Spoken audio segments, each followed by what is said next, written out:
Once upon a time, in a quiet town, far from the noise of big cities, there lived a man whose habits were stronger than his wealth.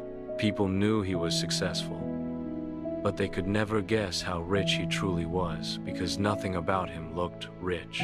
He lived in the same small home he bought when he was young. No guards, no giant gates, no luxury rooms, just a warm little house and a man who believed that comfort isn't found in mansions, it's found in peace. While others dreamed of owning the most expensive cars, he drove the same old one. It wasn't shiny, it wasn't special, but it worked. And for him, that was enough. He often said, if something does its job, why replace it? Every morning he followed the same simple routine, buying breakfast from the same small drive-thru. On days when the market was down, he chose the cheapest meal. On good days, he allowed himself something a little nicer.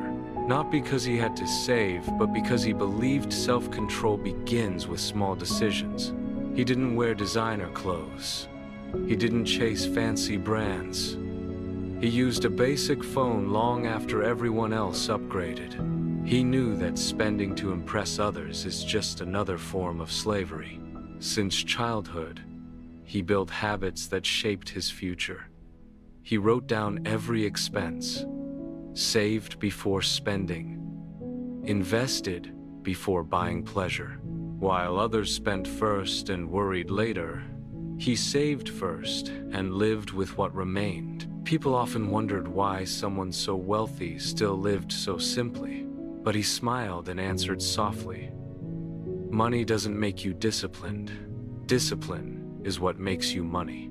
He didn't retire early despite having the ability. He loved his work. He loved the calm that came from not needing to rush or show off. He believed true wealth wasn't in the things he owned, but in the time, freedom, and clarity he gained by owning less. Luxury, he said, comes with hidden chains.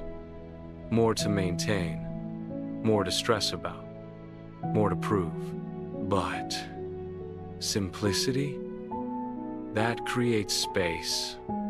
Space to think clearly, to act wisely, to wait for the right moment instead of chasing every quick win. While others spent quickly, he invested quietly. While others panicked during bad times, he remained calm because habits protected him. And in the end, people realized something. The richest person is not the one who spends the most, but the one who needs the least.